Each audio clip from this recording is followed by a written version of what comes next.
another small ride we can add. Hopefully we can add it quite near. No, we can't. Is a inverted swinging ship. I suppose one of the main things we need for that is a bit of land. I have to get rid of some of these trees. Might as well just get rid of all this land whilst we're at it. If we've got the money for it, that is. Haha, I didn't check that. We definitely don't have the money. Although we are making an okay amount of money, so as long as we've got advertising campaigns for the park, I think that should be fine. We don't have to worry too much about it. The one thing I am mostly worried about is that park value. Though adding all these small rides should definitely help increase the park value. If we just make them very cheap, people would definitely love to go on them. Awesome, so we've just got £700, so that means we can have advertising campaign for the park. Yeah, 2 weeks, that's fine. And then that's fine. Chairlift is struggling to get fixed. One of the mechanics is going there. However, has he got... Yeah, he's going there. He's in there. He's fixing it right now. I'd hope. I really hope he's...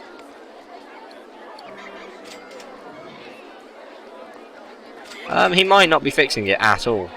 I think he's underground. Should really be there. I hope that fixes that. It's very hard to tell with this. This entire park's been such a pain. If we slowly just manage to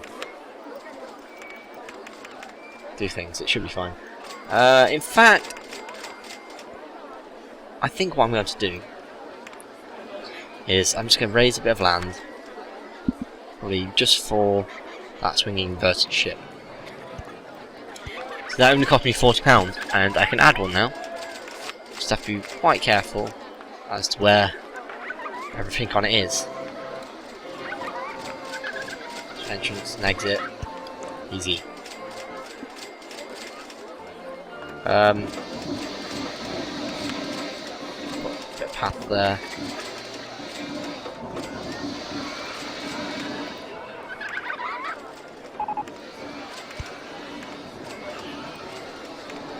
We have to play around with the paths just a little bit to make this work properly, but it's fine.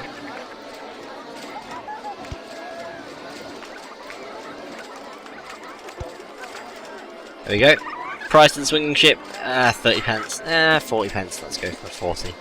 And we'll open it out. I think we had an interesting... yeah, here we go. We've just received the award for being the safest park in the country. I'm quite proud of that. I was going to say we've had no crashes. We had kind of had one crash. It was just testing a roller coaster and I screwed up. I'm getting quite annoyed at the fact all these rides are just not being fixed. Okay, let's check where our mechanics are. We've got one that's heading there. Has he got the area? Yes. Why is he struggling to get there? Oh, I know, he's underground. Wonderful. I think we're just gonna have to oh, okay, so an underground ride's broken, we're gonna have to move a mechanic underground. We're just gonna have to take it as it comes. It can't be as automatic as usual. But like we said, it's all about having layers on this map and making the most of our space. We can do it, it's fine. One interesting thing, I think we've got a mechanic for the big area. However, I'd rather just have him in that one area, and we'll have another mechanic that can just do the long bridge. Because that bridge looks a bit dirty, and I don't really like it. So hopefully we can sort out some sicker stuff on there. Definitely add some chairs. Chairs are going to be important. It's quite a big bridge, you might as well have some chairs. People enjoy chairs. Also have some bins around. Some chairs.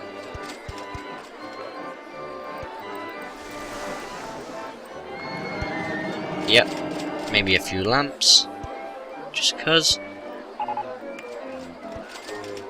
And that should be a good bridge, basically. That's what I'm saying. That is a good bridge.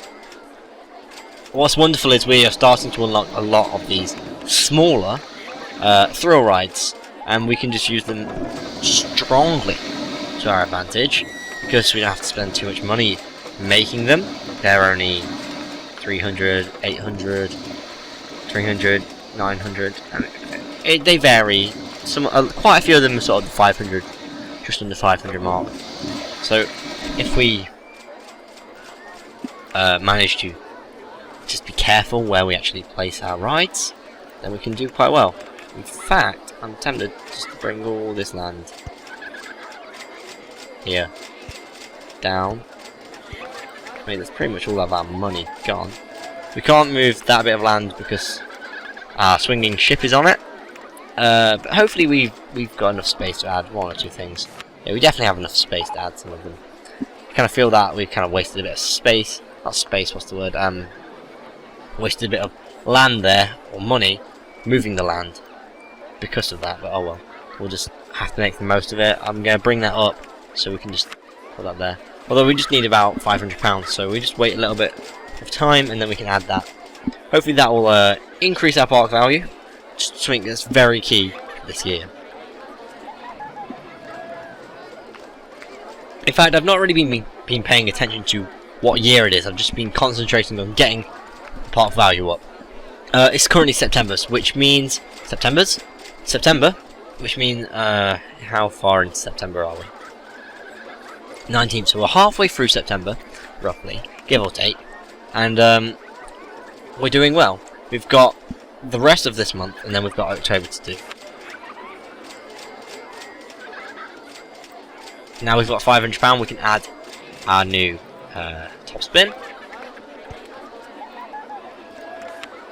So I think this will work. Unfortunately, we're going to have to kick some people off their seats. But oh well. It's all for the greater good. I said that a bit strange. It's a bit of a reference to Hot Fuzz. I was going to say Top Gear for some reason. If it was a reference to Top Gear, I clearly missed that episode. But what's interesting with Top Gear, they've been bought out, or at least the guys that presented Top Gear been brought out by Amazon. So you've got James May, Richard Hammond, and Jeremy Clarkson. They are going to be presenting a car show for Amazon. And I don't know if you've seen the trailer for it, but it's very funny because there's a trailer for the Amazon Fire, which is basically kind of like TV Now, TV on demand service that Amazon do. And she's got Jeremy Clarkson's wit straight ahead. He says at the start, he says something like, "Recently, as you all know, I became unbusy," which basically means, you know, I lost my job. Which is quite funny, I thought. Then he goes on to be showing all the different channels you can access through the Amazon Fire. He's going through the channels. You see like channel 4, channel 5, all the regular channels. He gets the BBC iPlayer, and instead of saying channel BBC iPlayer, he just says, "Well, you can watch that." It's such a random reference to it, but it's really funny, and if you understand the whole situation, it's beautiful. We can add some more chairs for the people that got kicked off. We're going to have 40p for the top spin. We can have, what sort of thing? We've got beginner's mode, intense mode, and berserk mode. I think an intense mode would be quite good. Something that's just a little bit more intense for certain guests. And it looks like people are going to be going on it, so it should do well. Hopefully that has increased our park value. Unfortunately, we are losing quite a bit of money right now, but I mean, we spent quite a bit on landscaping recently. I wonder why. Landscaping obviously is a huge cost in this game. In fact, I know why we just lost a lot of money. We've just hit October, the last month of the year in Rollercoaster Tycoon. Anyway, we've hit October, and that means we have to pay our staff. We are slowly gaining money. We've got a park value of 13,000, just over 13,000. So that means I'm pretty confident we're going to get this. If not, I'm going to question a lot of things in my life. But it looks like we are on good track. We could add a few more rides, possibly a launched freefall. They're quite good. I'm just sort of want to survey the entire area really, just to make sure we are on track. Make sure that our money, we can put our last bits of money to good use. Have advertising campaigns. Potentially we can get a bit of a loan. Yep, advertising campaign for our what do we add? We added a top spin. Have one for the top spin, and we can have an advertising campaign for the park. I'm not really a fan of having massive loans, and I kind of feel that this year has been quite strange because we were doing really well at the start of last year, at the end of last year, sorry, and now we're kind of struggling a little bit with money and such. But I think it's simply for the fact that we've been spending it. We get money, we've spent it. It does cost a lot to keep all of this stuff in such a small area. I suppose it is called Pokey Park for a reason, and that reason is because it's a challenge and it's a small park, obviously. I believe, in fact, I read somewhere that the American version of the game doesn't call it Pokey Park, calls it Dinky Park. So I suppose if you're American and you're watching and you're thinking, what the hell's Pokey Park? And you haven't worked it out yet, if you just play this game, then Dinky Park is what this park is.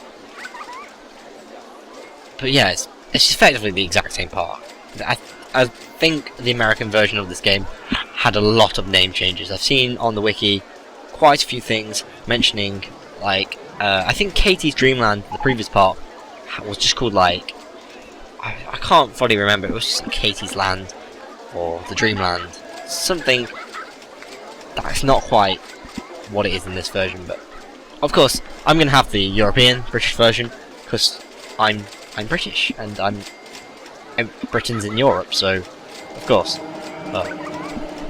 it's in the continent of Europe. We'll see if we stay, if you know anything about British politics.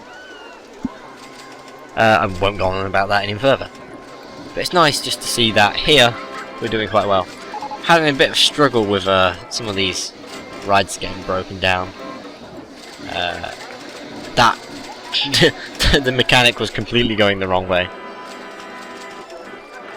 Hopefully they can fix it quite quickly.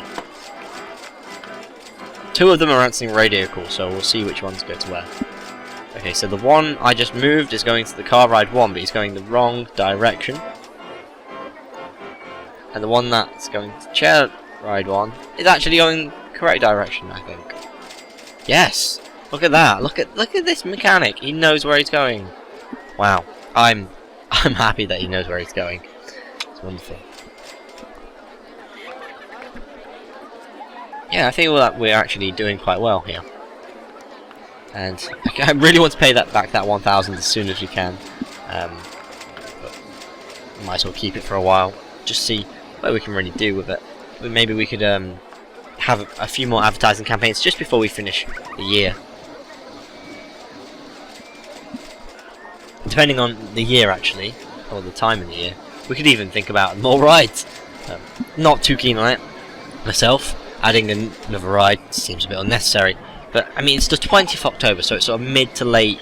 It's becoming late October, so hopefully that can be sorted out. We won't add any more rides. There's no real point. We have so many rides in such a small space. Our park value is just under £14,000, so I mean, we're going to achieve that objective soon. I've not been to this area which we started, that we made at the start of this year. The boat hire seems to be doing really well. I don't think I've seen a boat hire do that well for a while. In fact, can I see where the queue is? It starts all the way up there. Yeah, they think it's really good value. And similarly, the log flume has got a really decent queue, and it does look like a great log flume. I like how it's just the way that how it broke and stuff at the start. We sort of have sets of, I think, 4 boats.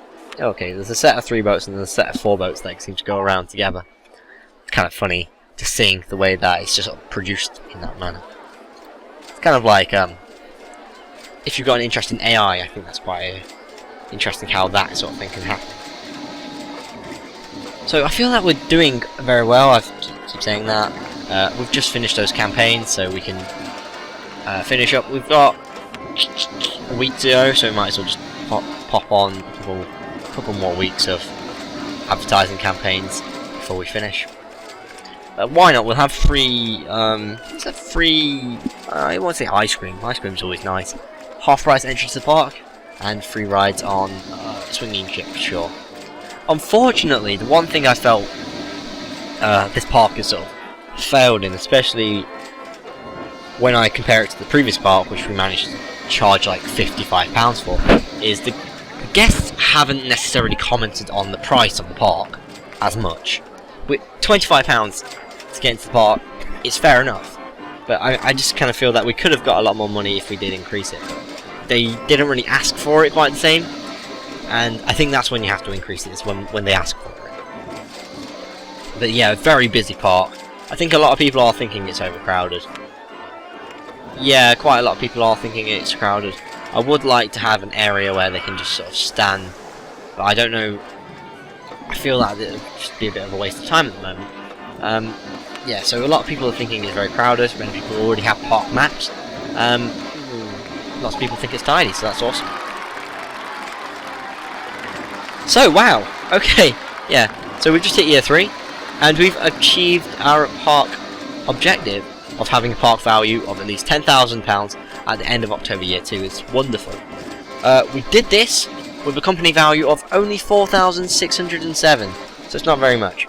I will be entering my name into the scenario chart. I forgot to do it last time, so if I have a look at my scenarios, it says like completed by Lewis, completed by Lewis, completed by Lewis, and then on the previous one it just says completed by with a park value, and it just doesn't say anything there. I kind of feel a bit annoyed that I didn't do that at the moment. I find it kind of interesting that just before we finished it, or just on the time we finished this year, we got a comment saying the value of the park was a bit cheap. We'll bump that up to £30 as just a nice ending to this Pokey Park, and just as a reminder, we do have quite a lot of rides, a lot of underground things as well, and I feel that this has been very successful, surprisingly successful in a way. The one thing I will complain about is it's kind of struggled for space, and it's very crowded. As you can see, there's well over 1,000 guests crammed into such a small space. If you want to see a lot more Rollercoaster Tycoon videos, I do, what's the word?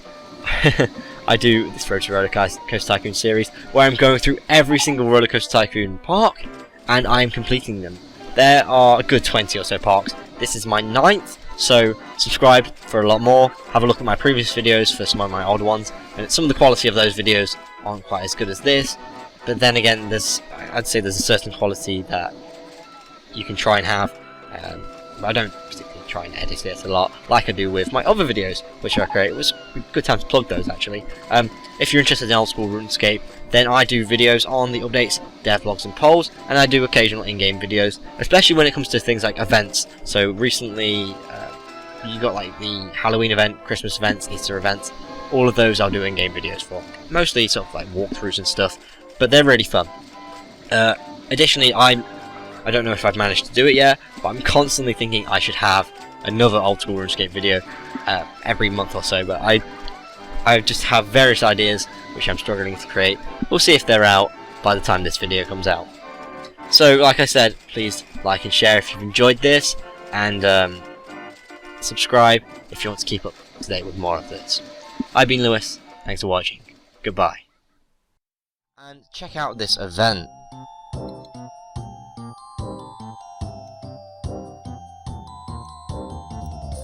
So, the Easter Bunny's burrow is pretty much directly south of the entrance of Falador, and we just have a chat with the Easter Bunny.